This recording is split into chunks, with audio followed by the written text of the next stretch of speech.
So despite all these physiological and engineering hurdles, the major takeaway from the paper is that these recirculating systems are still achieving feed conversion efficiencies 11% better than traditional methods. Yes, the efficiency gains at that commercial scale are undeniable, provided the engineering matches the biological reality of the seawater environment.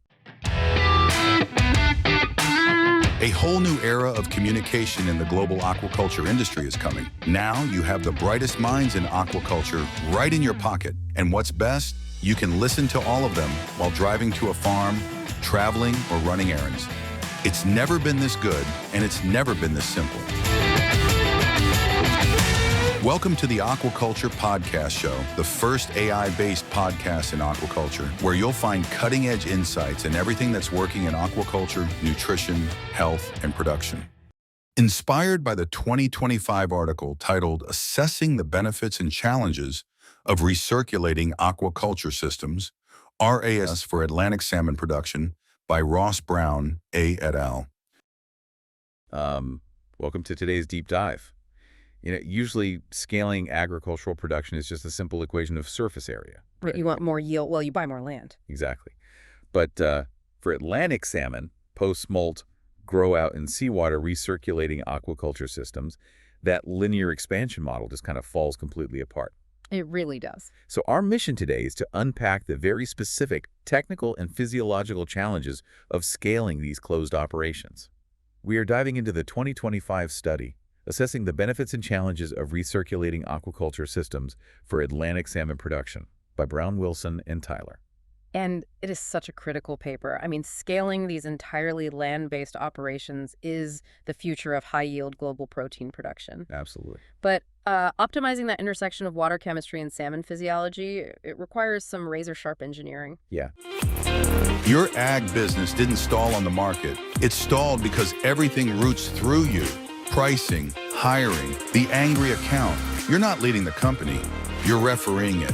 The Owner's Box is a peer group of 8 to 10 agribusiness owners with one agenda: get you out of daily operations and into the owner's seat. Monthly working sessions, real decisions, real commitments. Built by Wisenetics, the #1 podcast network in animal protein. Apply for Cohort 1 at the Owner's Box. Seats close when the room is full.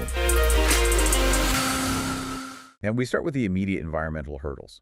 Scaling these seawater systems isn't just about taking freshwater infrastructure and moving it to the coast. No, definitely not.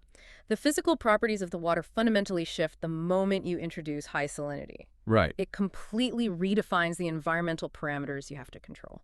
Yeah, I noticed Brown, Wilson, and Tyler highlighted carbon dioxide stripping as a major engineering hurdle here. Yeah. Which initially confused me a bit.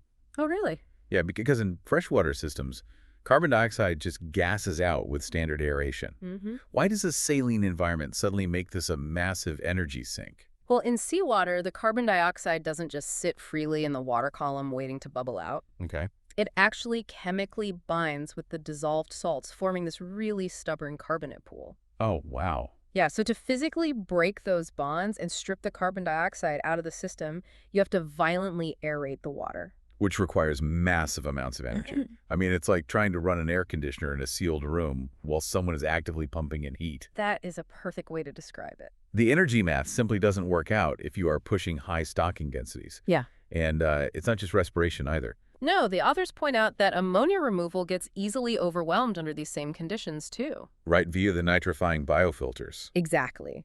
The nitrifying microorganisms within those biofilters operate far less efficiently in high salinity, especially when you have high-density commercial loads. So if you don't aggressively manage that aeration and filtration balance, you lose optimal water quality immediately. Right, which instantly limits the somatic growth of the biomass. So even if you manage that energy-intensive tightrope of water quality, that delicate chemistry directly threatens the biological performance of the salmon. Yes, because the big fear here is unwanted developmental shifts. Specifically early maturation, right? Yeah, exactly. Maturation is a massive production loss.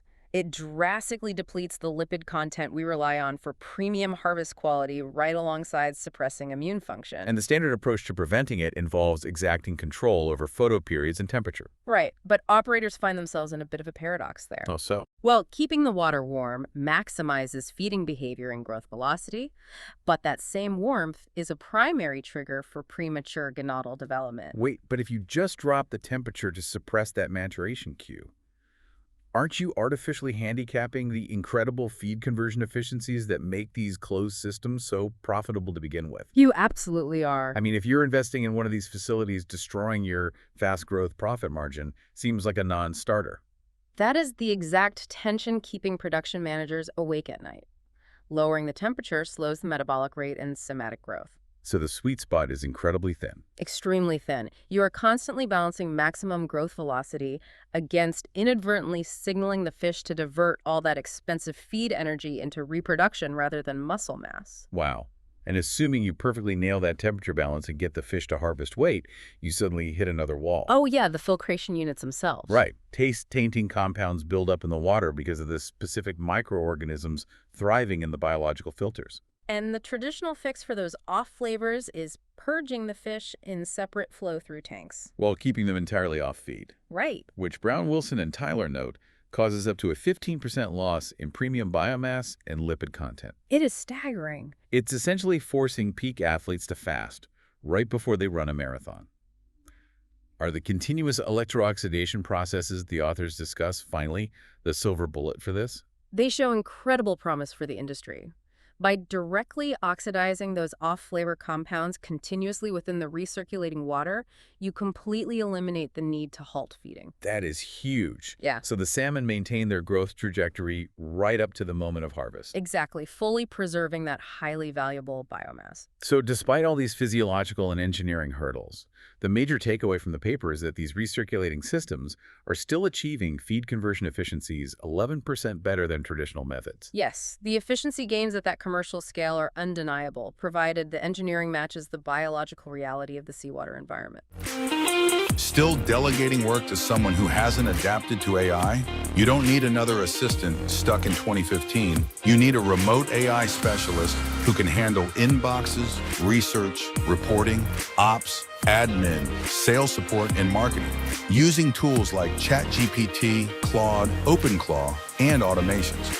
Wise VAs connects you with AI-trained Latin talent in your time zone at up to 80% less than a US AI hire. Schedule your free strategy call at www.wisevas.io.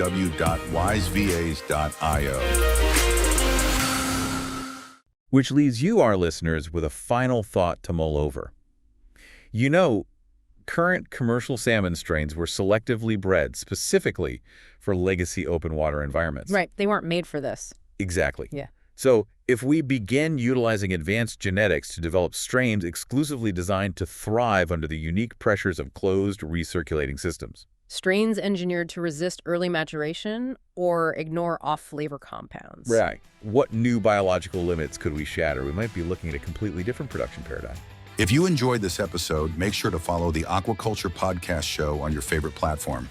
And don't forget to follow us on LinkedIn, Instagram, and Facebook to stay updated on the latest episodes and industry insights. Thanks for tuning in, and we'll catch you next time.